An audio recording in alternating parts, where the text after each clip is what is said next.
Good morning. मेरा नाम doctor विकास देसवाल है और मैं मेदांता अस्पताल गुड़गांव में इन्फेक्शियस डिजीज़ कंसल्टेंट के पद पर कार्यरत हूँ। Hand foot and mouth disease एक वायरल डिजीज़ है और इस बीमारी के बारे में हमें काफ़ी समय से मालूम है।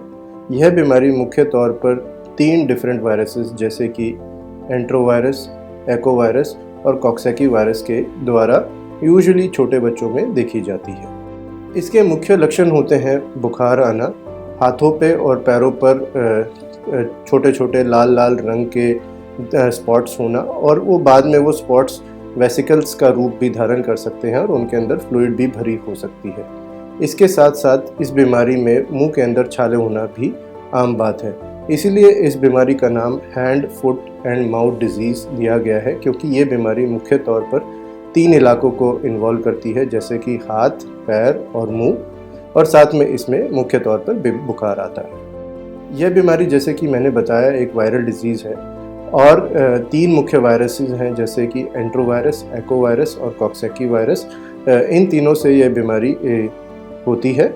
इस बीमारी का इंक्यूबेशन पीरियड काफ़ी छोटा होता है और इसका इंक्यूबेशन पीरियड केवल 2 से 4 दिन का होता है। माने कि एक्सपोजर के विदिन 3 to 4 डेज़ अगर किसी को कोई एक्सपोज हुआ आता है, उसको बहुत जल्दी इस बीमारी को डेवलप होने का रिस्क रहता है। यह बीमारी 2 रूट से स्प्रेड होती है। पहला रूट है फीको ओरल रूट से, यानी कि जो यह इस तरह के एंट्रोवायरसेस जो होते हैं वो यूजुअली इन्फेक्टेड बच्चों के स्टूल में काफ़ी समय तक सिक्रीट होते रहते हैं और उस के थ्रू ये बीमारी दूसरे बच्चों तक और अडल्ट्स तक भी स्प्रेड हो सकती है। दूसरा रूट होता है जो रेस्पिरेटरी सिक्रीशंस हैं और जो हाथों पे और पैरों पे जो छाले और जख्म बने हुए हैं उनके फ्लूइड के डायरेक्ट कांटेक्ट में आने से भी यह बीमारी स्प्रेड हो सकती है। यूजुअली यह बीमारी 7 साल से छोटे बच्चों में अक्सर देखी जाती है, बट कुछ केसेस में यह बड़े बच्चों और अडल्ट्स में भी होती है। अडल्ट्स भी इस बीमारी के रिस्क पे रहते हैं, स्पेशली वो अडल्ट जिनकी इम्यूनिटी कम है, तो उनमें भी यह बीमारी हो सकती है। बड़ों में भी इस बीमारी के लक्षण ऑलमोस्ट सेम होते हैं, बट उनमें जो हाथों पैरों पे जो लाल लाल स्पॉट्स और वेसिकल्स जो बने होते हैं वो उतने प्रोमिनेंट नहीं होते हैं जितने बच्चों में होते हैं। हाँ, ये बीमारी बिल्कुल कॉन्टेजियस है। यह बीमारी एक बच्चे से दूसरे बच्चे को और एक बच्चे से दूसरे अडल्ट को भी स्प्रेड हो सकती है और इस स्प्रेड के मुख्य तौर पर 2 तरीके होते हैं। एक तो फीको ओरल रूट और दूसरा रेस्पिरेटरी या वेसिकल फ्लूइड से ये एक बच्चे से दूसरे बच्चे में स्प्रेड हो सकती है। एक बात बहुत इम्पॉर्टेंट रहती है इस बीमारी में, क्योंकि यह वायरस जो है बच्चों के स्टूल में लगभग 6 महीने तक भी शेड होता रहता है, तो वो भी इस बीमारी को एक बच्चे से दूसरे बच्चे में स्प्रेड कर सकता है। जैसा कि हम जानते हैं कि prevention is always better than cure, so we should take preventive steps whenever we have a patient जिसको हम ये सस्पेक्ट कर रहे हैं। अगर किसी भी बच्चे को इस बीमारी के लक्षण आते हैं, जैसे बुखार आना, मुंह में छाले होना, हाथों और पैरों पर लाल लाल स्पॉट्स या छाले होना, उस बच्चे को बाकी बच्चों से अलग कर दें, बाकी बच्चों से उसको मिलने जुलने ना दें। अगर वो स्कूल जाता है तो स्कूल जाना या बाहर जाना, पार्क वगैरह जाना, उसका बंद करवा दें। और जो भी व्यक्ति उसकी केयर कर रहा है उस व्यक्ति को फ्रीक्वेंट हैंड वॉशिंग करना चाहिए, ताकि यह बीमारी उससे बच्चे से अडल्ट को ना हो।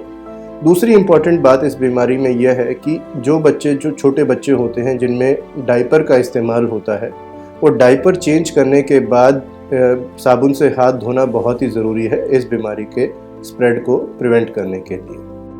इस बीमारी में कोई भी स्पेसिफिक एंटीवायरल दवाई अवेलेबल नहीं है और इस बीमारी का ट्रीटमेंट केवल सिम्टोमेटिक है और मेजॉरिटी बच्चों में यह बीमारी बिना किसी कॉम्प्लिकेशंस के ठीक हो जाती है अपने आप।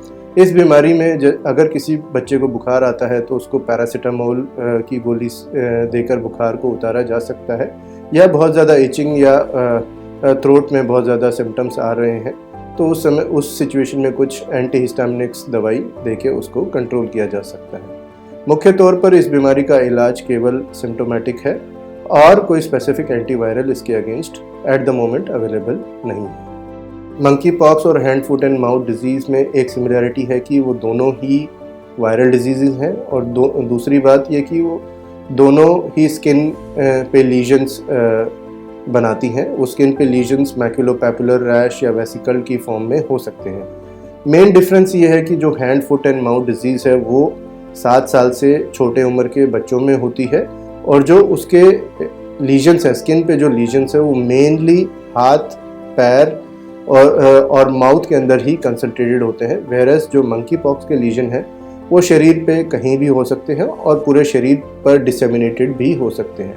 दूसरा मेजर डिफरेंस दोनों में ये होता है कि मंकी पॉक्स के अंदर 70% केसेस में लिम्फ नोड्स, जो हमारे शरीर में लिम्फेटिक चैनल्स जहाँ ड्रेन होते हैं, वो बड़े होते हैं। Whereas hand foot and mouth disease में ऐसा देखा पा जाना बहुत ही रेयर होता है।